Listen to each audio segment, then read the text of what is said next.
We're live. We're live. Hello, beautiful vegans. I'm here Hi, with William Ward. Hey, William. hi, Where are you Mariquita. It's joining us from? lovely to see you again. It's a while since we had our chat, and I enjoyed it. I must say. I'm talking from Yeah. Durban in South Africa. Oh, sorry, y'all. Yeah, we have that same thing here. Someone rang the doorbell. Let me shut the door. Okay.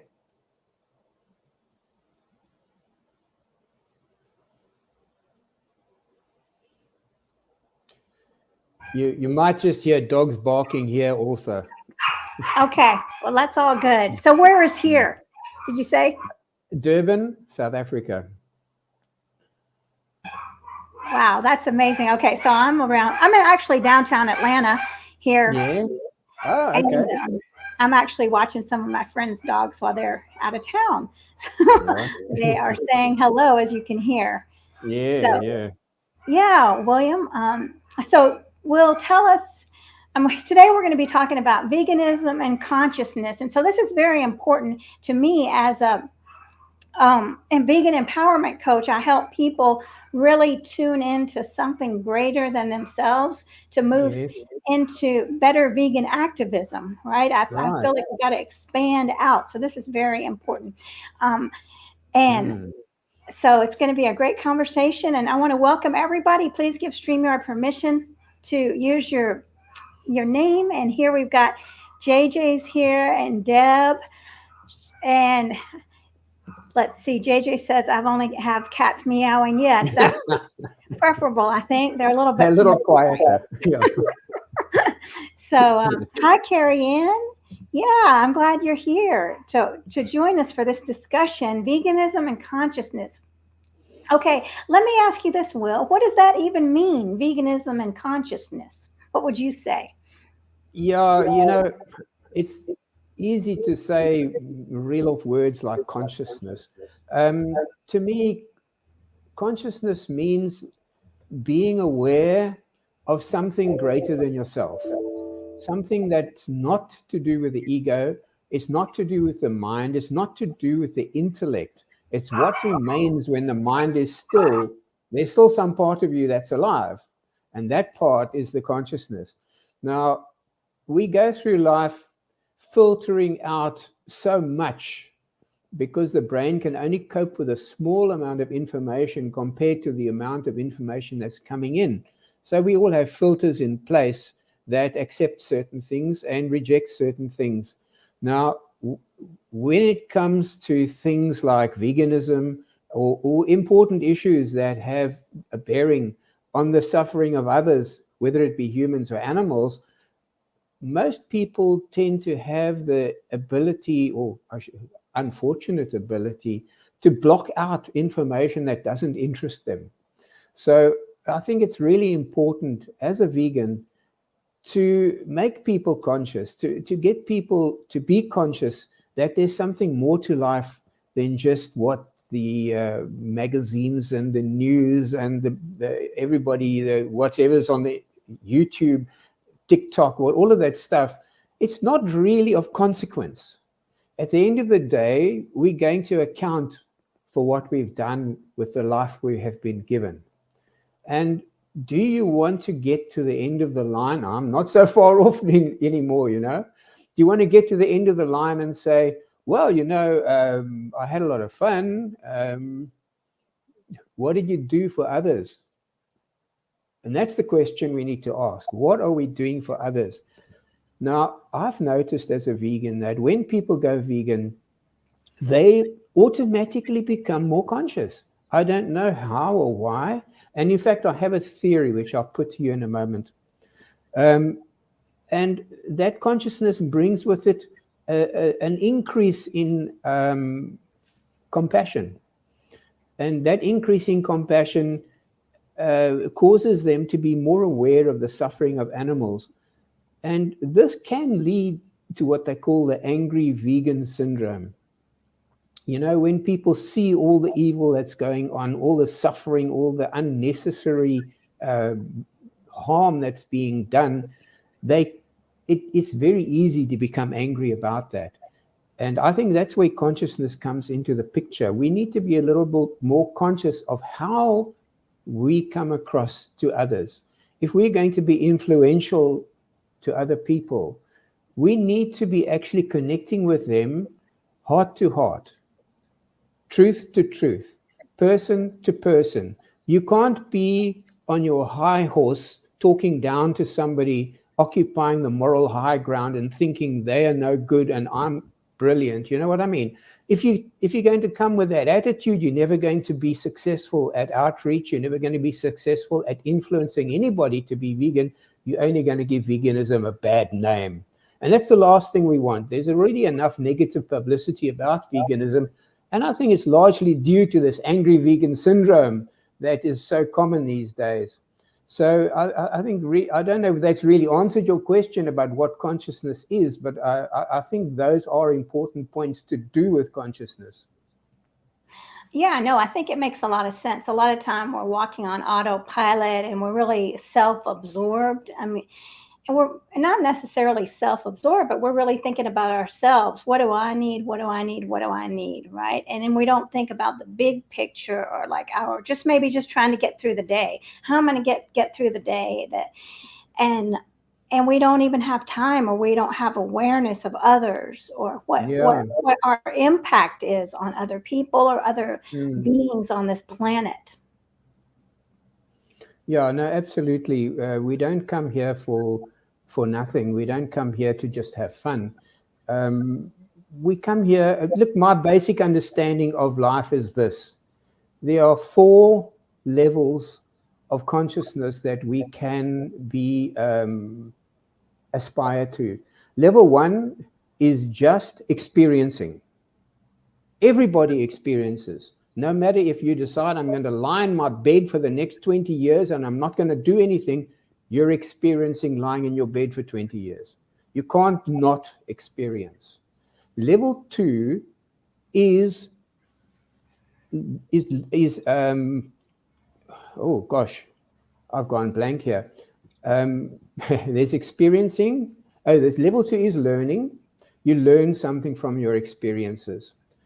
Level 3 is growing. You use the learning that you have in order to become a better person. And level 4 is giving back, contributing, serving. And that you'll only do when you have grown sufficiently within yourself. If you ask somebody, let's say you're walking along the promenade and you see somebody struggling in the water, they're about to drown, and you can't swim, you'd be foolish to jump in and try to save them. You're only going to make the problem worse. Now there's 2 people drowning. But if you're a good swimmer, it would be crazy not to jump in and help them. So that is what we need. I think that's also the important aspect of consciousness. The more conscious we become, the more we are able to help others, not as gurus, not as teachers, but as coaches. We don't want to lecture anybody. We don't want to teach anybody. We want to empower people to change. We want to make it seem like the only right choice for them. And I think that's where the coaching aspect of it comes in, which I think is extremely important when outreaching. You can't go and outreach people and start telling them this fact and those figures and so many million animals are killed. And so there's a good, if you want facts and figures, there's plenty, but those don't touch anybody's heart. And I think when you're going to outreach somebody, the first thing you need to do is connect with their heart. And I think the way to do that is to talk about the animals. If you ask somebody whether they're an animal lover, most of them will say yes. If you ask them, are they against animal abuse? I've never come across anyone who says they're not against it. And I think that's really a good approach to use, to actually get them to think about animals to begin with, and to understand that there is a heart connection between people and animals. And the fact that they don't see the animal doesn't mean that if that cow that they're eating had lived with them on their property, they would have made a connection with that cow and they wouldn't have wanted to eat it. So yeah, I think the heart is like really, really the key to vegan outreach, to making the message important to people. I think you're right. When we tell stories, I mean, that's very powerful. It's something relatable. And so tell us about your vegan journey. Were your parents vegan or anyone in your family vegan? No, no. I grew up with a father who was, the first thing he taught me was to fish. He was a great, keen fisherman. He actually owned shares in a fishing boat for a while. And so one of the first things he taught me was fishing. And I fished until I was about probably 12. And then I started to lose interest a bit, and I started surfing. And the fishing was out the window once I started surfing. But I grew up in a normal family, I would say. But I had a private life going on inside of me that nobody was aware of. I had a very powerful experience when I was about 8 or 9, I'm not sure the exact age, where I was actually in a Sunday school, church Sunday school, and this incredible wave of love came over me from nowhere. I can remember the exact moment that it happened. I can remember what I was looking at when it happened. It's like it's burnt into my memory.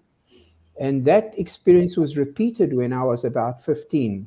We were in school. It was the morning before school started. We all used to assemble in the hall, and they were reciting the Lord's Prayer. And when it came to the part, "Thy will be done," bang, it hit me again. And I didn't know what to do with it. It was so powerful. I couldn't hold on to it. I wasn't ready to live at that level of love. And it started me seeking. I was reading philosophy when I was 12. And that love, I think, is what led me eventually to veganism via vegetarianism. I was going to say just now a little bit about another aspect of vegetarianism and veganism. And, if you're at all familiar with Eastern philosophy, they talk about the law of karma. As you sow, so shall you reap. That is basically the law of karma. And I think that, a lot of Indian philosophies will actually insist that you're vegetarian. Back then, 50 years ago, vegetarianism in India was normal, and nobody's cows were being abused. There were no mass dairies. There were no mass cattle slaughtering going on. But now things have changed, If you're going to live a karma-free life, if you're going to live, and sin is the same thing as karma, basically. If you're going to live a sin-free life, you can't be involved in suffering. You can't be a link in the chain of suffering. And that is also one of the powerful things that is so important to consciousness. If you are involved in suffering in any way, if you're contributing to it in one way or another, even if it's talking ill of your neighbors, as long as you're involved in suffering, you are harming your own consciousness. And I think this is something that we need to, as you become more aware, you actually begin to see these things for yourself, and it becomes distasteful for you to do things that are against your consciousness. Well, that makes a lot of sense. How do we trigger other people's consciousness? Yeah, I think that's a difficult, it's a very good question, Mariquita, and it's something that I've actually been looking at a lot as a vegan outreacher, as a street activist. And the only way I've come across that works is to talk to their heart, to actually make a connection with their heart. Okay, first of all, there needs to be sufficient curiosity for them to approach you. You have to have something. And what we do is we have videos playing of the kind of slaughter, the kind of mistreatment that animals go through. We've got videos of day-old chicks going into a grinder. We've got videos of all sorts of awful things going on. And people say, "What are you doing here?" And then they go, "Oh no, that's terrible." and then you can start the conversation. But the thing is, if you're going to start lecturing them, you've lost them. You have to actually be not talking face to face. You have to be talking side by side. You're on their side. You want them to learn. You want them to grow. You want to actually nurture them in some way or another. And they feel that. People will feel that if you're actually talking to them as an equal, as another person on the journey towards veganism, where we were at one stage. I mean, we weren't born vegans. We've all had to make a journey, and we've all had to take the steps that were required. And it's not going to be the same for everybody. Then the other thing of outreach, yes, you're not going to reach everybody. Not everybody is ready to hear what you have to say. And sometimes you're going to find people who are really being awkward for no other reason than they feel triggered. They actually are trying to cover up their own guilt by being awkward. And you need to understand that it's nothing to do with you. It's nothing to do with how you're talking to them. It's nothing to do with what you're doing. It's them. And as long as you can understand that and you don't let it get to you, you can be an effective vegan activist. The minute you start taking things personally, the minute you start making it about yourself, you're lost. You're never going to be successful. You're going to burn out. So that it's always about the animals. It's never about you. Does that answer your question? Yeah, no, but that makes a lot of sense. You're right. So we have to go with no agendas. And so that's what I work with my clients too. Like, we're going to go, we're going to plant a seed. Yes. If they're not ready to hear it, that's okay. We don't have an expected outcome. We let it be what it is. And we got a good comment here from Deb.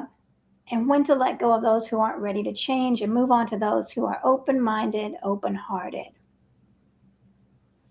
That's a very good question, and I appreciate that question. There will come a time, maybe, when there are more than one person waiting to talk to you. Then you have to actually decide, is this person I'm talking to receptive? And you'll find sometimes also you'll get a group of people coming together. And that's difficult, but you can't outreach a whole group at once. My suggestion in that situation is you'll soon see who is the most receptive to your message. And if you speak to that person, or maybe two people, you're going to find that everybody else is hearing what the conversation is anyway, but they're hearing it in the best possible way because that person is actually receptive to what you're saying. You will find people who are not really receptive, they're just merely curious. You'll find people who are married to somebody who is actually anti-veganism because it triggers them. Their ego won't let them go vegan because then the other person has won some kind of a war. That's a difficult situation. The only thing you can do is step out of your ego and think of the animals, think of the big picture. Don't get personal. Wow, I never thought about that, but it's so true. You're right. I mean, the clash of the egos, and I don't want to be vegan because then they won. Yeah, and that's a whole nother ball game there. It is, and I really don't have, I can't give you a cut and dried answer to that situation that can go on for years. And in fact, in the past, when I've spoken in interviews, I've said, if anyone has any good suggestions about what to do in that situation, how to influence that other person, please let me know. I'd like to know. Exactly, yes. And I think what you're saying, yes, is just let go of the ego and forget about ourselves again. I'll just go over that again. And it's for the animals. It's not about whether they like us or they're mean to us, because so many times we go home and like, oh my gosh, that person was so mean. Forget about that. And I mean, and acknowledge it, right? That hurt my feelings. It made me feel bad or whatever. Do process it, but realize that was them and not, it didn't have anything to do with me, right? I mean, I was standing out there a week or two ago holding a sign for rodeos, against protesting rodeos, and people were driving by and smirking and laughing, right? And I thought, I wonder really what's going on inside their minds. I see what they're showing me, but I really don't know what's going on. So, I'm not going to take it. Yes. I'm not going to take it personally, and that's only because I've worked on myself so much. Years ago, I wouldn't have been able to do that. I would Yeah. have been very frustrated, But it is through the inner work No, that's the thing. You Go over ahead. the years, you have become more conscious. You've become more conscious, and that's the sign of it. We just a couple of weeks ago, we were protesting the biggest horse race in Africa, and you know what? A lot of cars drove past and hooted and gave us a thumbs up. We were actually quite surprised at the amount of people who actually were receptive to our message. It was very gratifying. But you can't expect that to happen every time. You can't expect everybody to always be on your side, particularly when vegans are such a small percentage of the population.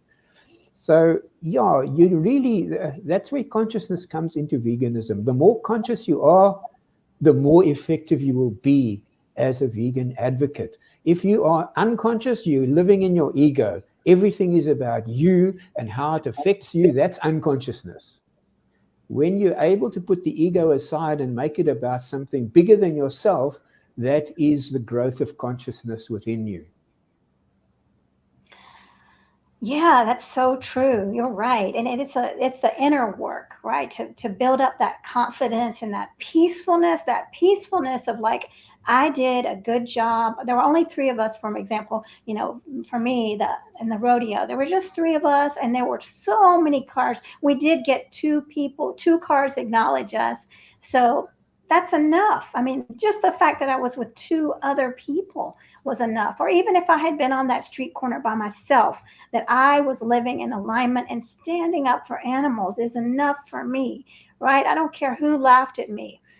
But that's letting go of outside circumstances, and that's letting go of agendas. Let's say nobody said they're going to be vegan, or nobody said anything good.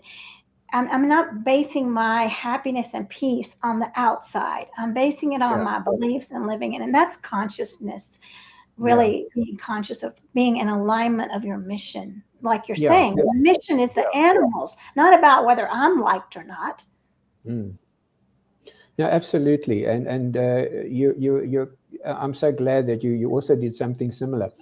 The previous year, when we did our Durban July handicap horse race protest, two people who were dressed to the nines on their way to the horse race asked us, "What are you doing here?" And when they heard what we were doing, they stopped and they joined us. Oh my That, gosh. that's amazing. I mean, they'd bought their tickets, they had got their special outfits once a year, fancy clothes, and they said, "No, okay, this is not right." And they actually joined us in our protest. We gave them some signs, and they stood there and held the signs with us. That So is yeah, so beautiful.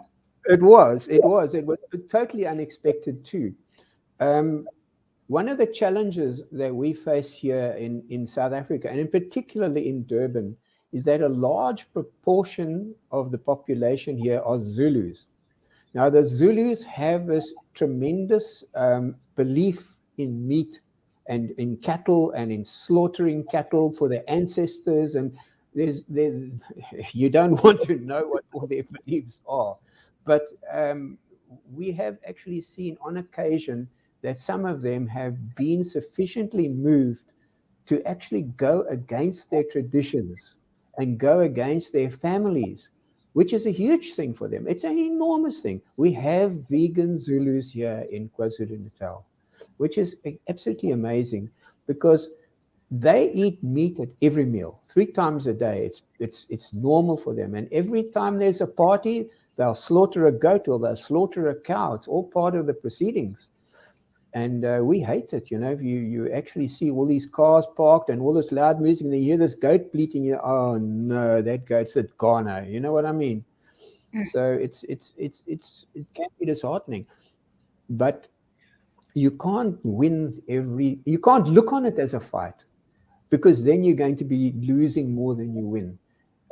Every little step forward is an advancement. Every little bit of consciousness that you plant in somebody's mind, every little seed of doubt that you sow about their lifestyle is a step forward for them and for the animals.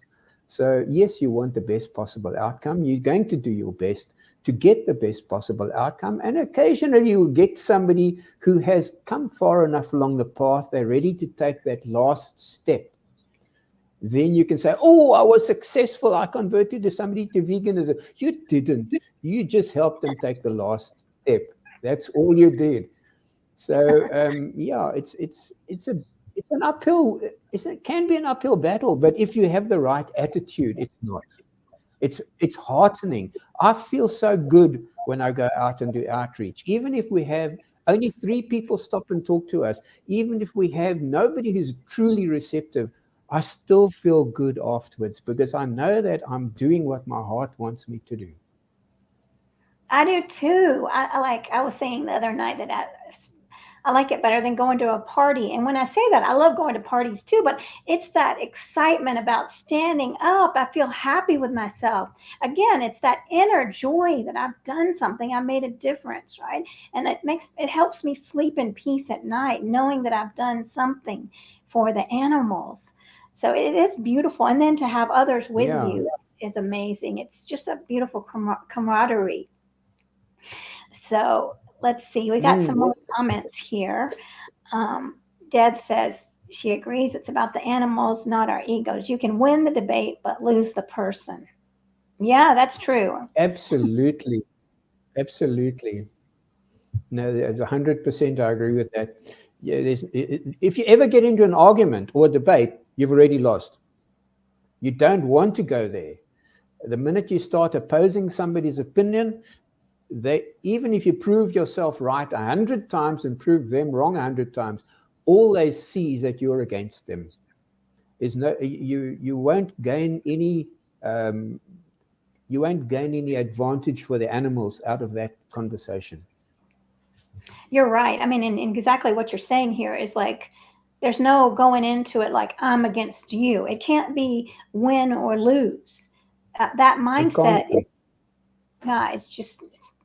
it's defeatist mindset. So it is, yeah. It's the ego. That's when the ego gets involved.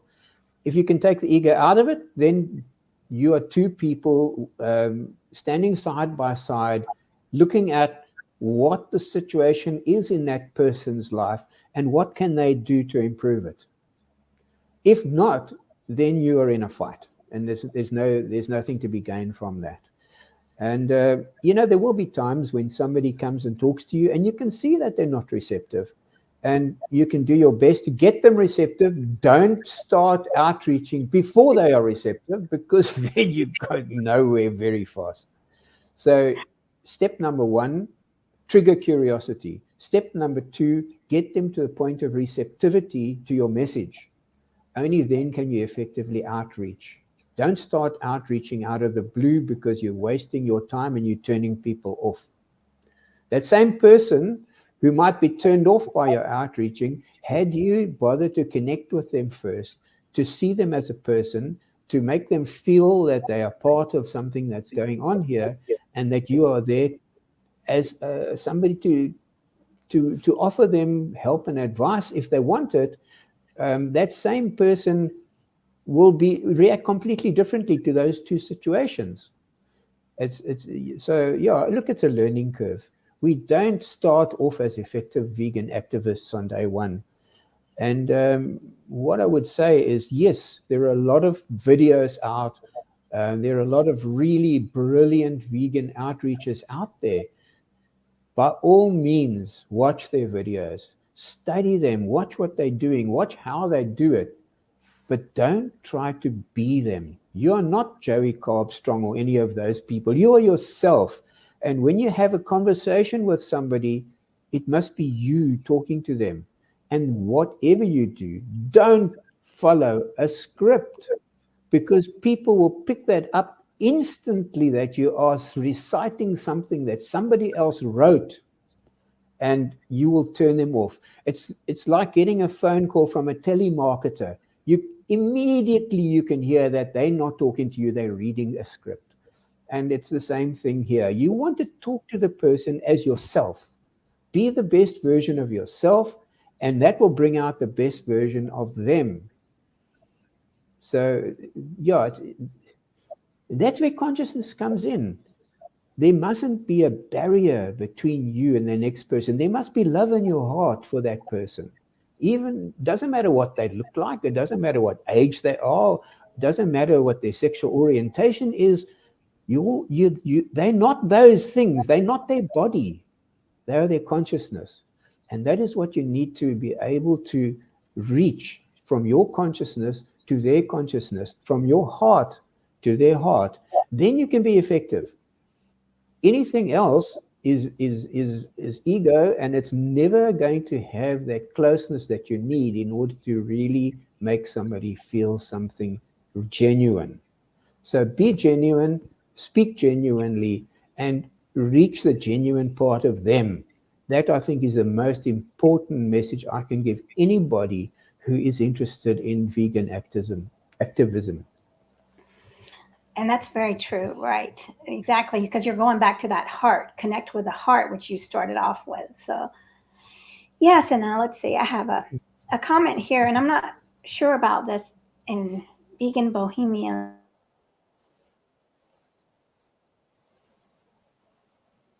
I'm not familiar with that particular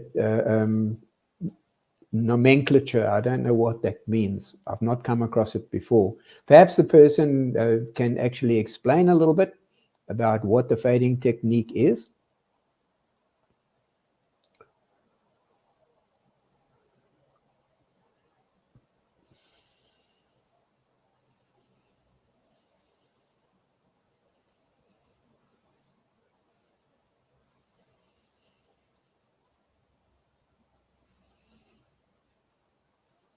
Mariquita, you've disappeared. I don't know what's happened to you.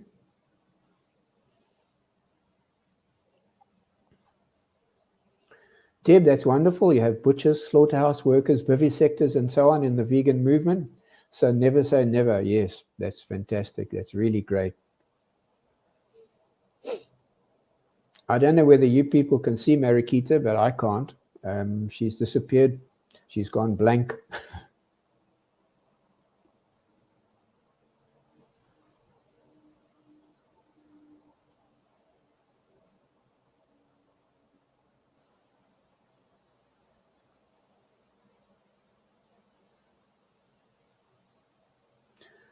I just like to put a little question out while we're waiting for Mariquita to come back. Perhaps you can say in the chat whether any of you have some kind of a mindfulness practice that you do and how you feel that helps you, if it does. And you'll be, there you are, you're back again. Goodness me. Gotta love it. Yeah. Yeah. Sometimes you wonder whether all this electronics is a help or a hindrance. But we wouldn't be having this conversation were it not for it. I know, huh? Right. Yes.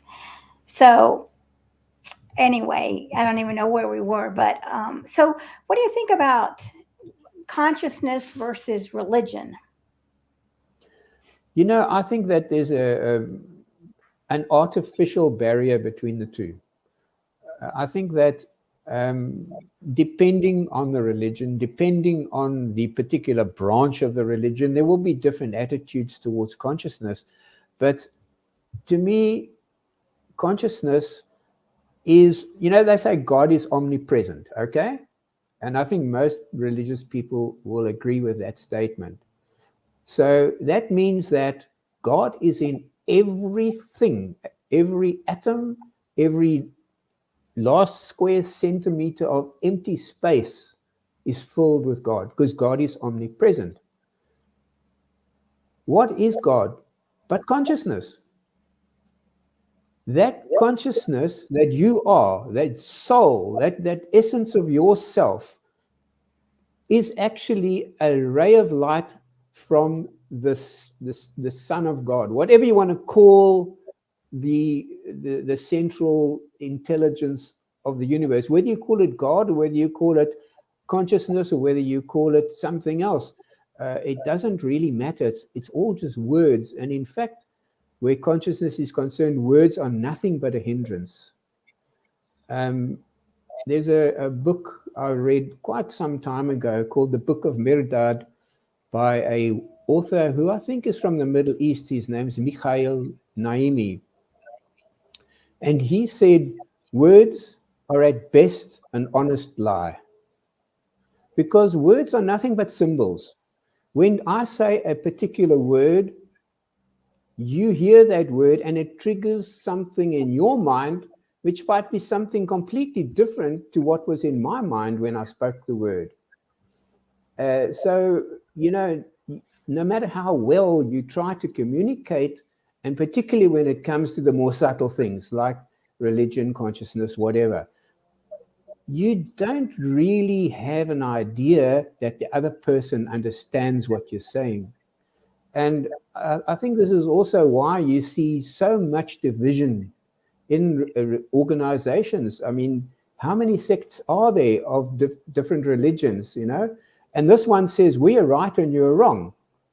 Now, is that holiness? Is that consciousness? Or is that ego? You have to ask. And unfortunately, the thing is that we go to a meeting, whatever kind of meeting, whether it's temple or a church or a mosque or whatever it is where we go, somebody stands up there and they read from a book and they interpret the book according to their understanding. How do you know that they understood it correctly? They are propounding something that somebody else probably propounded to them when they were being trained. But I believe that we need to go back and look at our beliefs. And I've done this more than once. I've gone through my beliefs and I've said, is this actually true? Or is this something that I have been indoctrinated into believing? And your heart will know the truth. When there's something is true, there's a feeling of expansion, a feeling of relaxation, a feeling of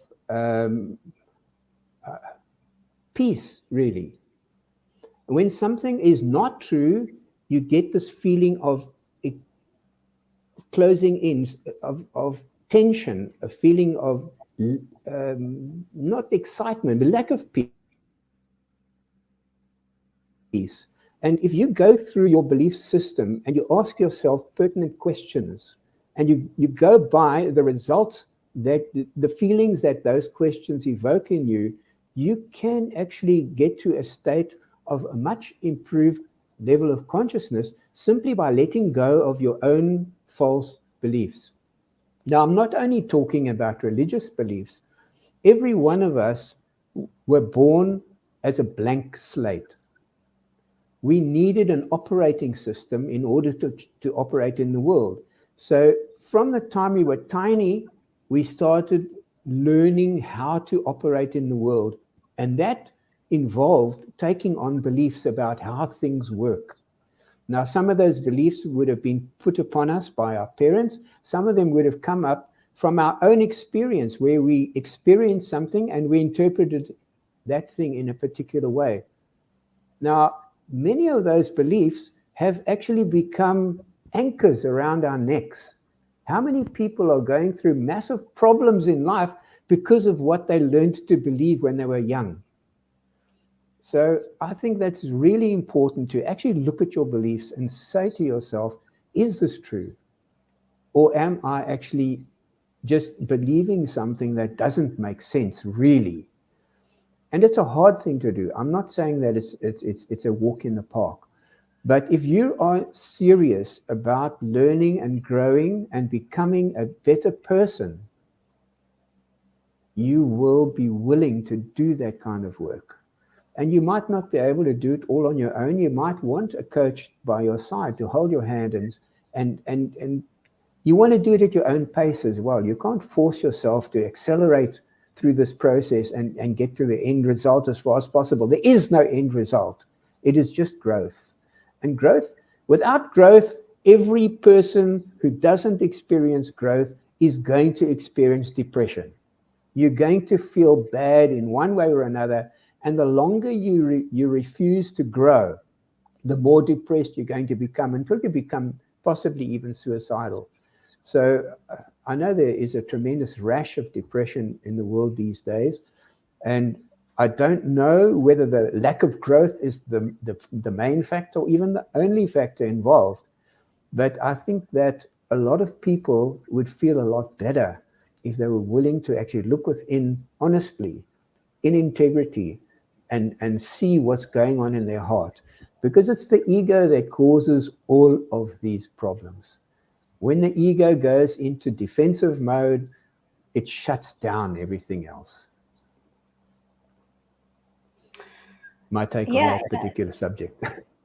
No, I love what you're saying. I mean, I know a lot of people that are just doing the same thing every day, and then there is no growth, there's no expansiveness, and that seems, for me, it seems very boring, right? And they're not fulfilled, and you're right. And there's so much more. And I think for me, I mean, consciousness is about connecting to every blade of grass, right? Every living being here.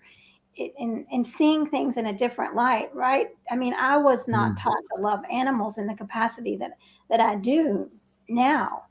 So to question those beliefs, but also to realize exactly what you're saying. People have been taught the same way I was to love animals, possibly at a minimal level, that some animals are more worthy of love and respect than others. And just knowing that, I mean, to be able to bring that to the table, and not to expect them to be like me.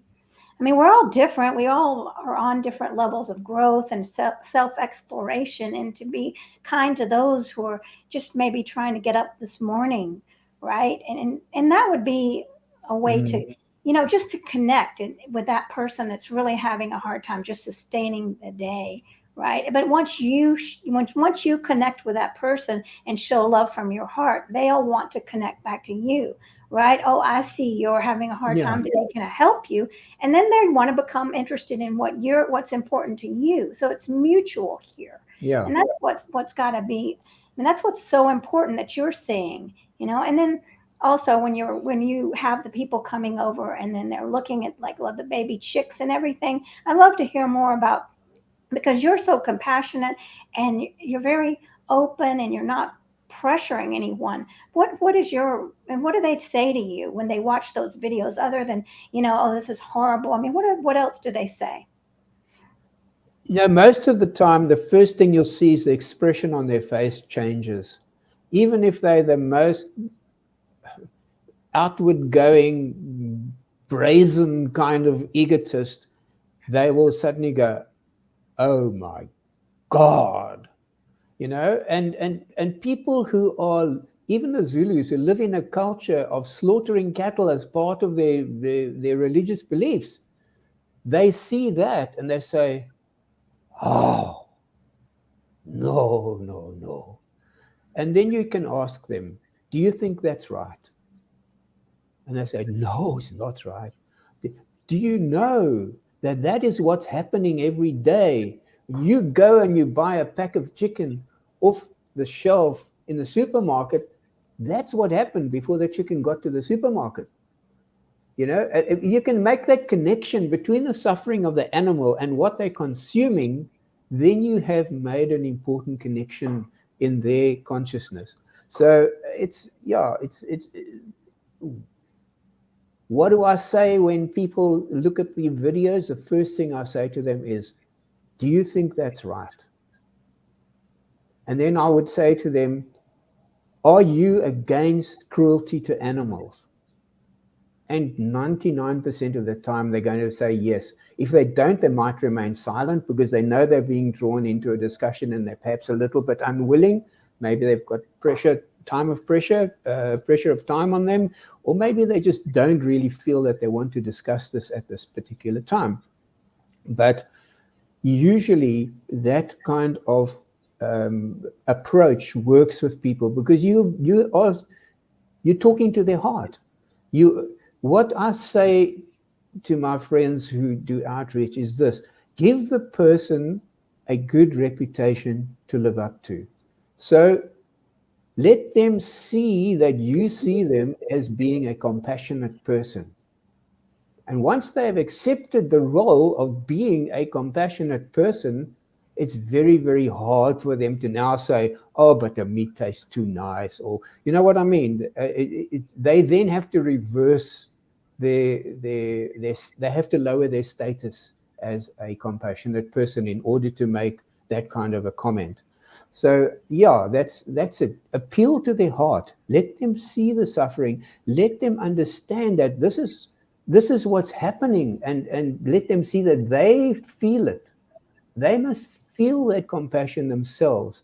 Then you can outreach to them in an effective way. If they don't feel anything, if it's all intellectual, you're wasting your time.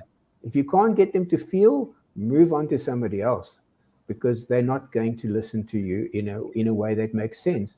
Because the more powerful the emotion that's evoked in a conversation, the more memorable that conversation is.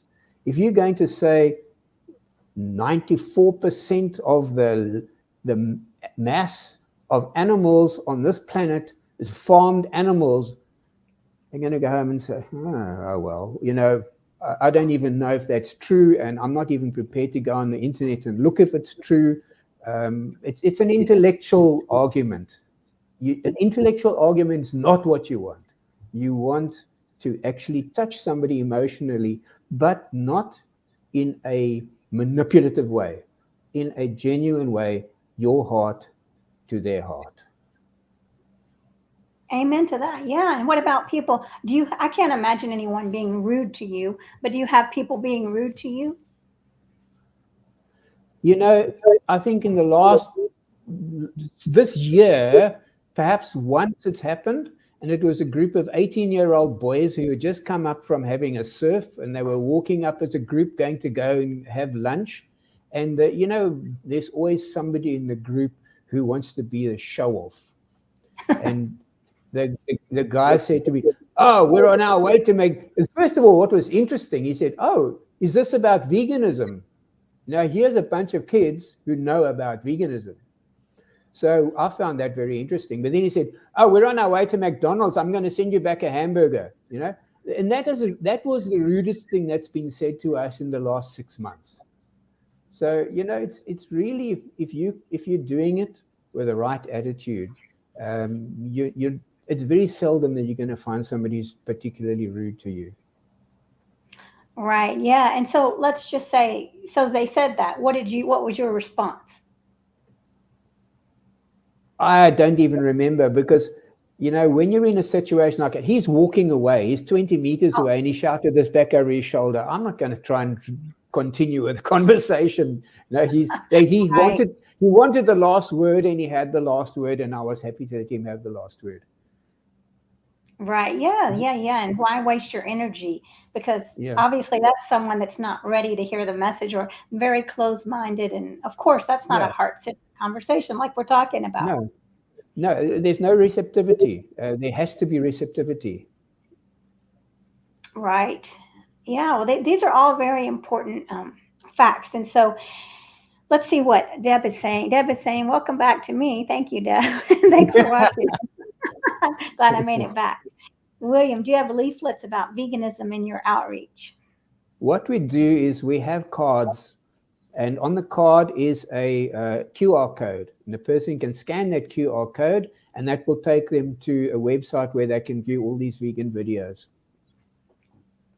Okay, great. Yeah, that's very important. And I need to have some of those too. I made some cards, and then I realized, well, that's okay. That I can do the next batch of cards will be better, right? With more things on them.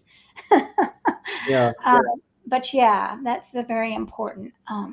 So we got a lot of wonderful comments. Here's one from Carrie Ann. This is one of the most wonderful conversations. So much goodness. I'm grateful to both of you. Well, we're grateful to you. Oh, thank you so much, Carrie Ann. That's sweet. Yeah. It's so important to really to be open and really listen to the person, do more listening. Because I was working, I'm helping. So Claire Mann has done Vegan Voices, and so I'm facilitating and working with her and Dr. Angela Crawford. And that's one thing she was saying in this program that we're doing right now, is to do more listening than talking, right? Yeah. Because that is so welcoming in this society. People want to push the views down, our throats, right? But to have someone actually listen is a tremendous blessing. It is.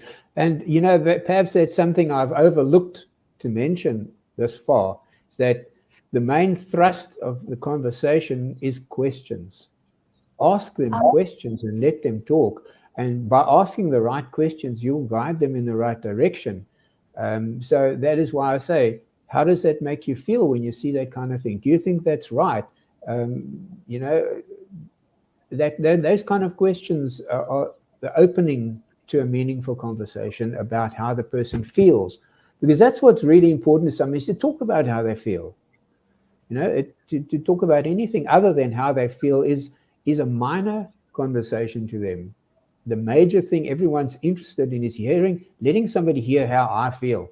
Isn't that what everybody wants? Yes, very, very important. And also, as a coach, and you're a coach also, the questions bring self-reflection. It gives you a time to think about, wait a minute, what do I really think about this? So, yeah, that's mindfulness, and that's consciousness. When we ask a question, it is. Going back into like, what are my values? Does this align with my values? Like, what are their values? Do they know what they are? Maybe they don't know, but then that would be like a seed planted to, do I even know what I believe in? Do I know what, do I even have a purpose here, right? Or what do I believe about animals? You have actually drawn their attention to the fact that they believe that animal cruelty is wrong. So that is one of the things that they are, that forms a part of their belief. And I don't know, maybe it's because we all grew up with dogs and cats when we were, or most people. There are people who don't like dogs. There are people who don't like cats. There are people who are not animal people, but they will still say it's wrong to inflict unnecessary suffering on an animal. And when they see that what they are consuming is part of the chain of inflicting unnecessary suffering, it's then up to their conscience to actually say, I'm going to continue with this or I'm not. And if you have painted them in their own mind as a compassionate person, then they're going to be faced with a conflict. And that is one of the tough questions you can ask somebody. Are you in alignment with your own values? If you are against animal suffering, but at the same time you want to consume animal products. So it's a challenging thing to say, actually, you are not being genuine if you're eating meat and you don't believe in suffering. So yeah, it's not something that everybody feels comfortable saying, but it's something that needs to be said, because that really triggers self-reflection in the person. Yeah, and that's really what we want here is self-reflection, right? And they're not going to reflect if they feel attacked. Yeah. So yes, you have to be able to say it in a way you have to be so far along in your connection to the person that you can feel comfortable saying it to them and they can feel comfortable hearing it from you. You can't just blurt it out the minute they start talking to you, because then you've lost them. You must have the connection in place. And that's something that only comes with experience. The more conversations you have, the more you learn to feel when you're in alignment with somebody and what you can say without triggering them, without causing them to shut down. And there will be times when you shut somebody down without meaning to. Sometimes people ask you the stupidest questions, and you don't even know if they're actually trying to be funny or not. And it happened to me one day. Somebody asked me this question, and I burst out laughing. The hurt look on their face made me say, I will never laugh at a question again, because you'd never know if they're serious or if they're just being funny. So yes, be aware that you're going to be asked some funny questions, and don't laugh. And the other thing is, sometimes you will be talked into a corner. Somebody will come up with a question you can't really answer. What do you do then? To me, that is a wonderful opportunity to impress upon them your sincerity by just simply saying, I don't know. Don't make up an answer. Don't suck something out of your thumb. Don't try to be the know-all. Be willing to say, I don't know. And they will respect that, and they will see that you are not trying to be somebody clever. You are being genuine with them. So I see an awkward question as an opportunity, not as a stumbling block. I think that's true, and acknowledging that you don't have all the answers. You've explored this, and in welcoming them to explore it too. It's like that's beautiful, because then you're not talking down to them. You're really saying, I'm still working on myself and working on being the best version of myself too. So I'm gonna look that up, or this is a great question. Yeah. So, and do look it up. Do find out the answer so that next time somebody asks you, know. But yeah, be willing to be real with people always. They will feel it and they will understand it. And if you are approaching people with fear in your heart, they will feel that. If you are nervous, if you are fearful, don't outreach. You will actually drive more people away than you will help. You must be to a point of feeling that there are enough people out there who are good-hearted and that you can trust them to be honest with them. Then you can be an effective outreacher. If you're going out of fear, if you're going out of nervousness, if you're worried about what people are going to ask you, what they're going to say to you, whether they're going to insult you, whether they're going to shout at you, don't outreach until you've actually had enough experience of listening to other people outreach and you feel comfortable to actually have a real conversation with a stranger. Because that's what it is. You're having a conversation with a complete stranger. But the advantage you have is that you are passionate about what you're doing. And that will always impress others. Even if they don't show it, they will be impressed by the fact that you took the trouble to go out there and stand up for what you believe in. Even if they don't believe in it themselves, they will be impressed by the fact that you have taken that trouble and you have taken those steps and you are willing to put yourself out there, because not everybody will. I've seen it in our vegan community here, where we started about 5 years ago.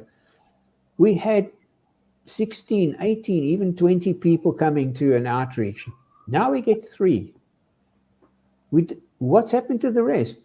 They're all youngsters. They're all still making their way in life. They're still all worried about their status. They're worried about their jobs. They're worried about their relationships. They're worried about everything. They've forgotten about the animals. They're still vegan. They think, oh, I'm vegan. I'm doing my bit. But unfortunately, that's not enough.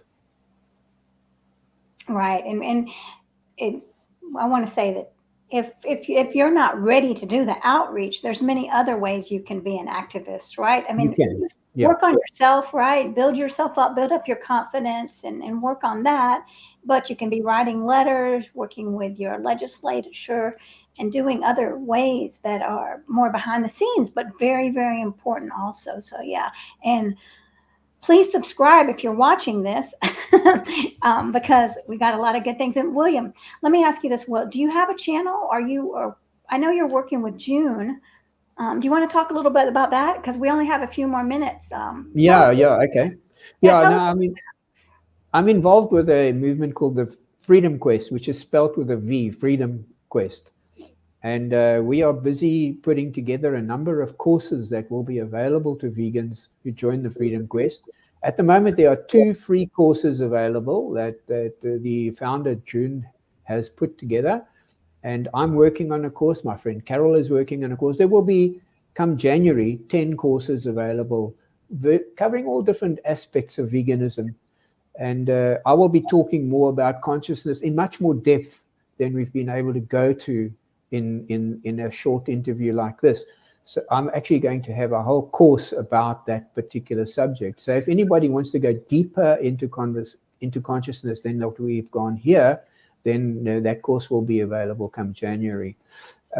Besides that, I have a website, williampward.com, And I have started a vegan blog there recently. The website was quite inactive for a long time.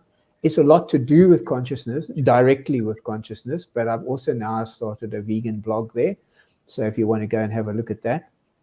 And if anybody wants to contact me directly, if you'd like to talk to me about anything that's on your heart, anything that's bothering you, you're welcome to email me. I don't know whether you're able to put my email address at the bottom of the video or what, but it's William Ward 080 William Ward 080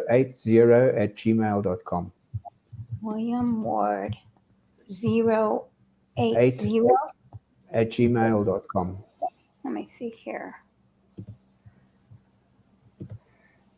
Right? Yeah, that's it. And then my website is williampward.com. Okay. williampward.com. And so you're a coach and I'm a coach and we're here to help people. So please reach out to us to really, because we help you build that inner confidence, that inner peace, so you can be a more effective advocate for animals, for yourself, an advocate for yourself. So you don't have to feel like you don't have to be upset if someone says, I don't want to talk to you, crazy vegan. You don't have to go home and cry, right? Because you have worked on yourself enough where you know, hey, I know that that has nothing to do with me. I'm still strong and I'm still standing and I'm still going to have a voice and I'm going to say, next. Yeah. Who wants to hear, right? So, yeah, we're here. So please reach out to us. Go ahead, William. Yeah, there was one thing I also wanted to mention that, my friend Carol works at a school where there are more than 40 staff. And you're always going to find that there's somebody who tries to be clever about veganism and they will mock her in one way or another. And I said to her, you know what, Carol, all you have to do, and this is for anybody who's in a large organization where somebody is trying to be clever, take that person aside and say, listen, veganism is really important to me and I feel hurt when you talk to me this way. If after that, the person continues with their behavior, you can laugh it off because they're just an asshole, So, honesty is the best policy. Talk to people directly from your heart and you can't go wrong. Amen to that. That's great advice. You're right. I mean, a lot of people have family members that are laughing, but yeah, if you take them to a side and say, hey, I really care about you and I care about our relationship, so I want to be honest with you, right? I mean, they're going to appreciate that. So, and you're right. If they don't, well, that says a lot about them. Yeah, it's not about you. It's about them. Right. So, this has been a great conversation, Will. And thanks everyone for watching. We got some nice comments again here. Carrie Ann is saying, I can't wait to experience those courses. William, thank you. Thank you, Carrie Ann. And thank you, Deb, for watching. So, and please reach out to us because we're here to help you. Yeah, definitely. That's why we want to make you all, we want to grow and we want you all to grow with us. So. Yeah, and it's not only about growing for the sake of the animals. The most important thing we can do is grow for our own sake, and everything else in our life benefits as a result of that. Right. It all spills over. The stronger we are, the better advocates we are for the animals. Exactly. All right. Well, thanks, everybody. And namaste, vegan. Will, thanks, Philip. Thank you, Mariquita. Thank you so much for inviting me. It's been a really, to me, the greatest pleasure to talk about this kind of stuff with somebody who understands.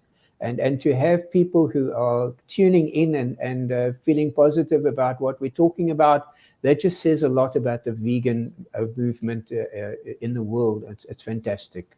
Thank you, everybody, for coming along. And especially thank you, Mariquita, for hosting this. Thank you, Will. And thanks, everybody. Have a blessed day. You too. Bye-bye.